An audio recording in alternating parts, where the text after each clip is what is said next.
Beginner जो student है यहाँ पर, ठीक है, जो एकदम फ्रेशर्स हैं, अगर मैं यहाँ बात करूँ, जिन्होंने एकदम तैयारी को शुरू किया है, ये फ्रेशर स्टूडेंट कैसे तैयारी करें, फ्रेशर कैसे, ठीक है, तैयारी करें यहाँ पे, अगर मैं बात करूँ यहाँ पे तो, कि इनकी प्रिपरेशन कैसे होने वाली है, ठीक है। अब देखिए जैसे क्या होता है कि सबसे पहले आपका ये सवाल आपका अपने आप से होना चाहिए कि आपने यहाँ पर जो है, अगर मान लीजिए जो भी एग्ज़ाम को टारगेट किया है वो क्यों किया है, क्या आपकी ये मजबूरी है, ठीक है, कि आप इस मजबूरी के कारण इस सवाल को, जैसे एक तरीके से मेरी मजबूरी थी, मेरा कहीं जॉब नहीं लगा, मैं बीटेक का बंदा हूँ, 15,000 की मेरे को नौकरी मिल रही थी, तो मुझे बीटेक नहीं करना था, मुझे इंजीनियरिंग की नौकरी नहीं करनी थी, तो मेरे घर में किसी ने कहा कि एसएससी की तैयारी होती है, एसएससी का पेपर होता है, और मेरे पड़ोस में कोई एसएससी में सेलेक्टेड है, इसीलिए हम एसएससी में कूद के आ गए और हम तैयारी शुरू कर दी है। क्या हम इस वजह से तैयारी कर रहे हैं, या मेरे बगल में, घर के बगल में कोई जो है रेलवे ग्रुप डी का लगा है, उसको मोटा दहेज मिला है, आराम से जो है 10 लाख 15 लाख रुपए की शादी हुई है, तो इस वजह से जो है उसके दहेज के पैसे को देखकर हम यहाँ पर जो है एक तरीके से सरकारी नौकरी की तैयारी करने आए हैं। या फिर ये कारण है कि हमने खाकी वेब सीरीज़ देखी है, आईपीएस लेवल का अलग ही एक भौकाल होता है, मज़ा आता है भैया जब एकदम सायरन निकलता है, एकदम जो है समाज में रुतबा होता है, तो हमको इस वजह से तैयारी करना है। या फिर आपके घर में या रिलेटिव में कोई आपके फलाना ताता फूफा चाऊ कोई है, वीडियो है या कुछ है, और बढ़िया एकदम 2-4 कोठी बनवा रखे हैं, अच्छा खासा 2-3 गाड़ी भी उनके दरवाजे पे खड़ी है, देखते हैं तो बहुत पैसा है, काम पर उन्हें जाना नहीं है, तो उस वजह से तैयारी करनी है। अगर आपके कुछ सपने इसमें से हैं जो सिर्फ प्रॉफिट देखकर आप उस जॉब में जा रहे हैं, तो यकीन मानिए आप बहुत गलत दिशा में जा रहे हैं, क्योंकि अडानी को भी फिर इसी दिशा में चले जाना चाहिए था।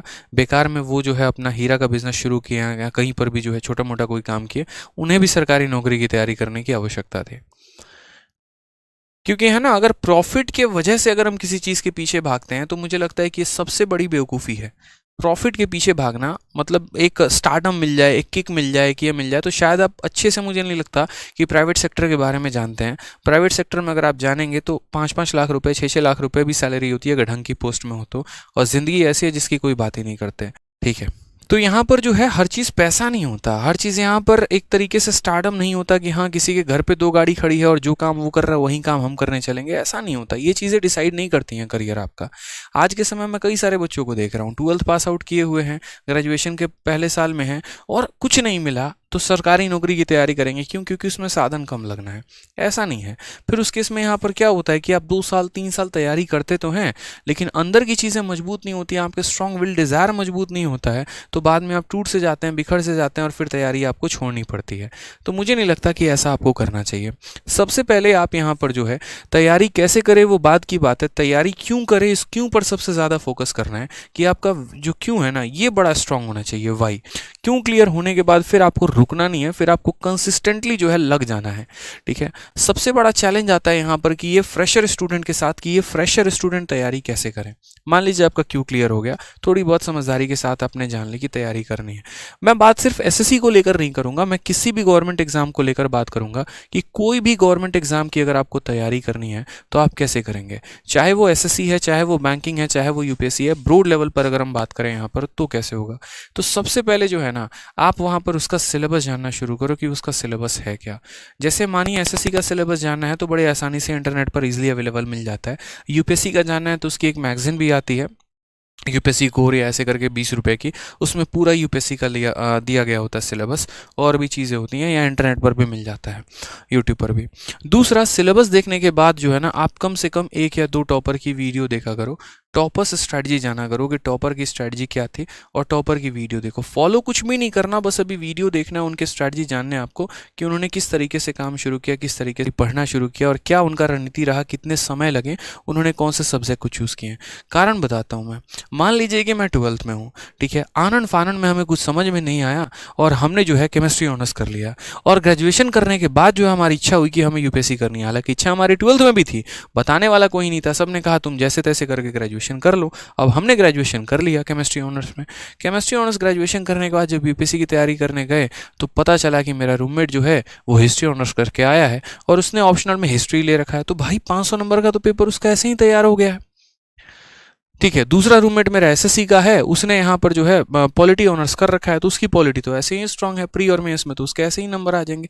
मेरा केमिस्ट्री ठहरा छोटा सब्जेक्ट, काम किसी का आना नहीं है, तो हमने तो 3 साल बर्बाद कर दिया। और ना सिर्फ इन 3 साल बर्बाद होते हैं, जितना बड़ा सब्जेक्ट आप ऑनर्स में चूज करते हैं समय भी आपका उतना ही लगता है। अगर आप केमिस्ट्री ऑनर्स चूज करेंगे ग्रेजुएशन में, तो डेली के आपके 8 से 9 घंटे जाने हैं अगर आप रेगुलर कॉलेज कर रहे हैं तो, और वो आपका पूरा समय बेकार करके चला जाता है। लेकिन अगर वहीं कोई आर्ट्स जैसा सब्जेक्ट आपके पास रहता, तो आप अपना डेली का काफ़ी समय बचाते हैं और उसको आप तैयारी में लेकर आते हैं। ठीक है, तो शुरू में जो है वो सिलेबस ज़रूर देखिए कि वो सिलेबस क्या है। उसके बाद आप यहाँ पर टॉपर्स की स्ट्रेटजी देखिए। दूसरी बात, उसके अंदर वो पोस्ट डिटेल जो होता है ना, मैं बार बार कहता हूँ कि वो पोस्ट डिटेल को देखा करो, वो आपको काफ़ी ज़्यादा प्रभावित करेगा। ठीक है, जैसे आप सीबीआई में जाना चाहते हैं, आप ईडी डिपार्टमेंट में जाना चाहते हैं, आप इनकम टैक्स में डिपार्टमेंट में जाना चाहते हैं, ये आपको एक कॉन्स्टेंट मोटिवेशन दे रहा होता है आगे बढ़ने का। ठीक है, तो पहले जो है आप लोग यहाँ पर बढ़िया तरीके से अपने सिलेबस से रूबरू रहो, टॉपर्स की स्ट्रेटजी जानो, पोस्ट डिटेल जानो, और उसके बाद जो है यहाँ पर तब आप तलाश करो कि आपको यहाँ पर किताबें कौन सी पढ़नी है, आपको यहाँ पर कोचिंग कहाँ से लेना है, आपको यहाँ पर यूट्यूब से फॉलो करना है, सेल्फ स्टडी करना है, जो भी करना है तो वो आपको कहाँ से करना है, किस तरीके से करना है। इसमें जो है बहुत सारी बातें आपकी ये टॉपर्स के वीडियो से पता चल जाता है, जो यहाँ से आपको सजेशन मिलता है, या जो आपके फ्रेंड और आपके रिलेटिव्स बताते हैं, वहाँ से आपको काफ़ी सारी बातें पता चल जाती हैं। जैसे मैं अपनी बात शेयर करता हूँ, 2014 में मैं दिल्ली में आया था। ठीक है, बहुत सो मतलब अलग अलग वेबसाइट मैंने देखे हैं जो मेरे बारे में बहुत सारी बातें लिखते हैं, सारे फर्जी होते हैं, किसी को एग्जैक्ट डेटा पता नहीं है। मैं अपने बारे में आज थोड़ा सा अगर मैं अपनी बायोग्राफी बताऊँ, छोटी सी कहानी, तो मेरा जो जन्म हुआ है वो मेरा जन्म बिहार में हुआ है, और मैं पला बड़ा भी वहीं से हूँ। मैंने वहाँ से 10वीं तक किया है, सेंट जेवियर स्कूल जो है वो वहाँ से। ठीक है, उसके बाद जो है मैंने 12वीं की है रांची से। अगर मैं बात करूँ तो ऑक्सफोर्ड पब्लिक स्कूल जो है एक रांची में जगह है, वहाँ से मैंने किया। 12वीं करने के बाद हमारा मोटिव था कि हमें टीचर बनना है। ठीक है, शुरू से था 12th के बाद ही कि हमारा टीचर बनना है। हम यहाँ पर आ गए ग्रेजुएशन में, केमिस्ट्री ऑनर्स मैंने किया। आज मैं आपको अपना सब्जेक्ट भी बताता हूँ कि मैंने यहाँ पर आके दिल्ली यूनिवर्सिटी से, अच्छा कॉलेज है साउथ कैंपस में, वहाँ से मैंने केमिस्ट्री ऑनर्स कर लिया 3 सालों में। इन 3 सालों में मेरा पूरा समय जो है अपने ऑनर्स में ही निकल जाता था, और ट्यूशन्स पढ़ाने में और भी चीज़ों में, तो मुझे कभी यहाँ पर तैयारी करने का मौका नहीं मिल पाया। लेकिन हाँ, मेरे गाँव के 2 लोग थे, एक मेरे अपने अंकल थे और एक उनके फ्रेंड थे। ठीक है, वो यहाँ पर एसएससी की तैयारी करने आए थे। तो उस समय उत्तम नगर में हम लोग रहते थे, और बात है यहाँ पर 2014 की। और 2014 में जब वो उत्तम नगर में आए थे ना, तो वो एक कोचिंग इंस्टीट्यूट में जा रहे थे, वहाँ से उन्होंने तैयारी करना शुरू किया था। तो वो कोचिंग का जो संडे का मॉक होता था ना, वो उसे लेकर आते थे। और जब वो संडे का मॉक लेकर आते थे ना, तो मेरी बड़ी जिज्ञासा थी, क्योंकि पहली बार जब वो इंक्वायरी करने गए थे तो उस कोचिंग इंस्टीट्यूट का पूरा पैम्पलेट था। पैम्पलेट में उसने बता रखा था CPO, sub inspector, Delhi police में ट्रैफिक में जो है ट्रैफिक पुलिस का किस तरीके से क्या क्या पेपर होता है, कैसे तैयारी करनी होती है। तो देख के मुझे ऐसा मोटिवेशन, अरे निकाल लेंगे, कोई टेंशन नहीं है, इंग्लिश 50 नंबर इतना हो जाएगा, कोई दिक्कत नहीं है।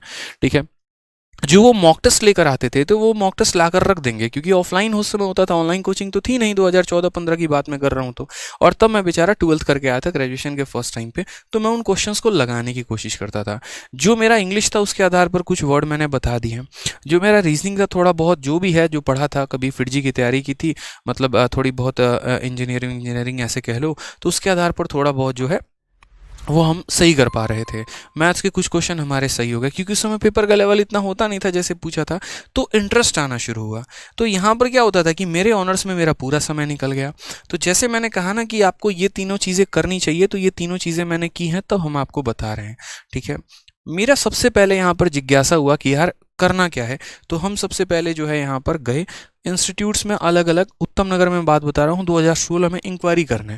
ठीक है, मैं हमेशा से 2014 में जब आए 15 और 16, तो यहाँ पर जो है 16 में हम पूछने गए, मतलब हमारा जो ग्रेजुएशन का सेकंड ईयर था, तो अलग अलग इंस्टीट्यूट थे, सचदेवा, पैरामाउंट और ये सब सारे कोचिंग थे उस समय।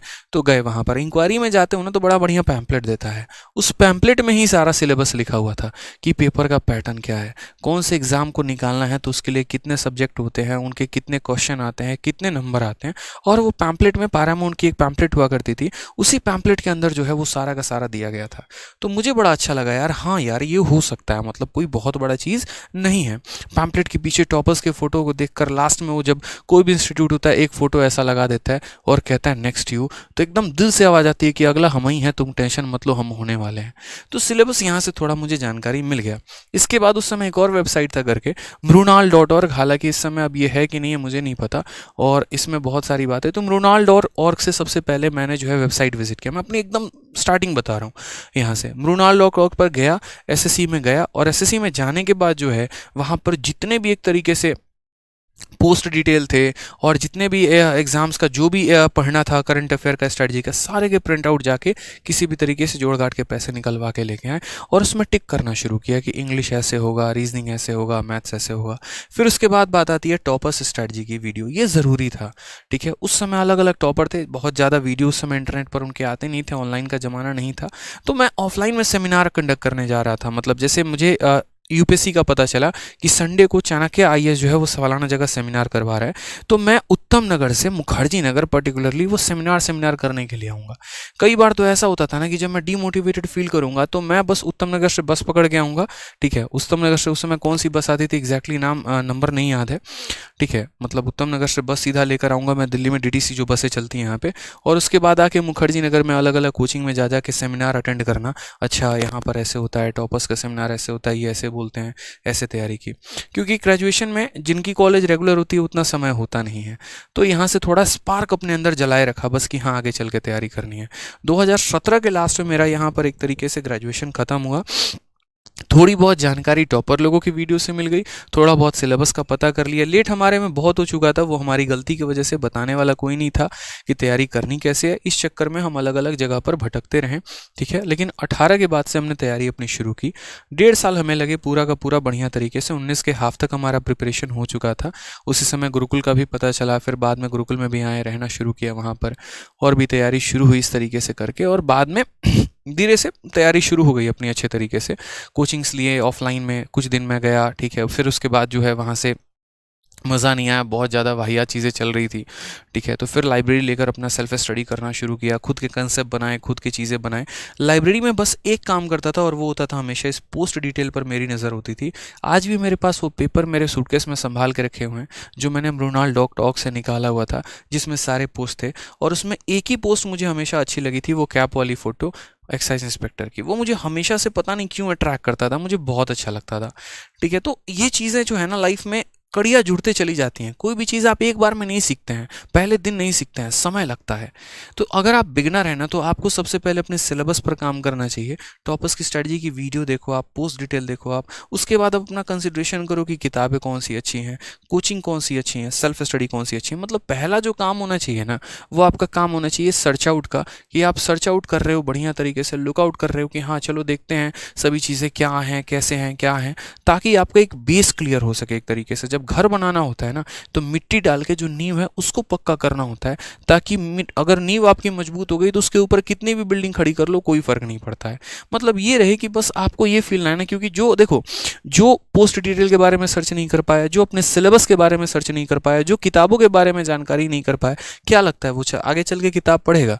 अब जो स्टूडेंट जाके दुकानदार से पूछ रहा है भैया एसएससी की तैयारी करनी है, कौन सी किताब पढ़नी है बताओ, तो वो क्या आगे पढ़ेगा? क्वेस्ट होना चाहिए आपका अंदर से, थर्स्ट होना चाहिए आपका अंदर से कि मुझे बढ़ना है तो मुझे अपने लिए सर्च करना पड़ेगा ना।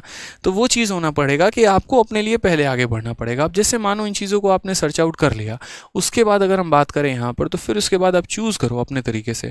आपको यूट्यूब से पढ़ना है तो यूट्यूब पर कई सारे चैनल हैं, कई सारे टीचर्स हैं जो पढ़ा रहे हैं। आपको लग रहा है कि अगर मैं यहाँ से तैयारी कर सकता हूँ, ये टीचर बढ़िया पढ़ाते हैं, कभी किसी के नाम पे मत जाना। दुनिया में कोई बोले ना कि आदित्य रंजन बहुत बड़े टीचर हैं, बहुत अच्छे टीचर है, अच्छा पढ़ाते हैं, मत पढ़ना। मैं बता रहा हूँ, आप तभी पढ़ना आदित्य रंजन से जब आपको समझ में आए। ठीक है, कोई भी XY टीचर है, कोई भी चैनल पर है, अगर मान लीजिए वो पढ़ाता है, आपको समझ में नहीं आ रहा ना, तो मत जाना, भीड़ के पीछे मत भागना। भीड़ का कटेगा तो आपका भी कटेगा, यूँ समझ लीजिए यहाँ पे। ठीक है, तो आप अपना चैनल चूज़ करो, आप अपना सोर्स चूज़ करो कि कहाँ पढ़ना है। किसी के एप्लीकेशन का कोई पेड कोर्स लेना है, आप वो चूज़ करो कि हाँ भाई कौन बढ़िया पढ़ा रहा है, कैसे पढ़ा रहा है, वो आप यहाँ पर चूज़ करो। किताबें किसी के टॉपर के नाम पर मत जाना कि किसी किताब ने बोल दिया कि फलानी किताब बहुत अच्छी है तो आप भी उसके ऊपर चल गए। बेशक उसके किताब का रिकमेंडेशन देखो, उसके बाद आप दुकान पर जाओ, दुकान पर उसकी एक नज़र लगाओ एटलीस्ट। जैसे अगर जीके की बात करें तो जीके में आपका लूसेंट भी है, जीके में मनोहर पांडे भी है, जीके में क्राउन पब्लिकेशन भी है। ठीक है, बहुत बच्चे ऐसे होते हैं जिनको कहानी की तरह लूसेंट बड़ी अच्छी लगती है, लेकिन बहुत ऐसे हैं जिनको वन लाइनर अच्छा लगता है। तो वो वन लाइनर में यहाँ पर किसका चूज़ कर लेते हैं, तो वन लाइनर में वो जो है आपका क्राउन पब्लिकेशन का या मनोहर पांडे चूज़ कर लेंगे। तो डिपेंड करता है कि आपका यहाँ पर जो है इंटरेस्ट किसका है। बहुत लोगों को वोकैब ट्रिक से याद करना पसंद है, तो वहीं पर बहुतों को सिर्फ रटना पसंद है। ठीक है, तो डिपेंड करता है, मार्केट में हर चीज़ अवेलेबल है। तो आप अपना पहली बात तो जो है वो पता करो कि किसने क्या क्या रिकमेंडेशंस दिए, और उसके आधार पर जो है यहाँ पर आप शुरुआत करो। ठीक है, सोर्सेस पिक करो। अब जैसे मान लो कि आपने सपोज करिए कहीं पर कोई कोर्स लिया, या आप यूट्यूब से पढ़ रहे हैं या कहीं से पढ़ रहे हैं, तो अब उसके बाद आपकी जिम्मेदारी यहाँ पर यह बन जाती है कि आप उस चीज़ में बड़ा कंसिस्टेंट सा रहें। यहाँ पे थोड़ा सीरियस हो जाए जीवन में। यहाँ पर हर समय स्ट्रैटेजी, हर समय गाइडेंस नहीं होता। जितनी बातें जाननी थी वो यहाँ पर आपने जान ली। अब उसके बाद यहाँ से कंसिस्टेंट होकर पढ़ना शुरू करिए। का ध्यान रखिए, आपको पता है हमारे पढ़ाने का तरीका क्या है। एकदम शून्य लेवल से शुरू करेंगे, हीरो बाप को बनाएंगे। बैच कहाँ से मिलेगा, वो सबसे बड़ी बात। तो हमारा एप्लीकेशन है आरजी विक्रमजीत करके। दो जगह से ले सकते हैं, गूगल प्ले स्टोर पे आरजी विक्रमजीत एप्लीकेशन डाउनलोड करो, या फिर हमारा वेबसाइट है rankersgurukul.com, वहाँ पर जाओ। वहाँ से जा करके जो हमारा बैच है, वहाँ से मेरे भाई जो है इसमें एनरोल करना चाहते हैं तो 999 अभी इसकी फीस है। आप इसमें एनरोलमेंट तरीके से ले सकते हैं दोस्त। कोर्स में खासियत यहाँ पर क्या है, वो सारी बातें हमने आपको बता ही दी है।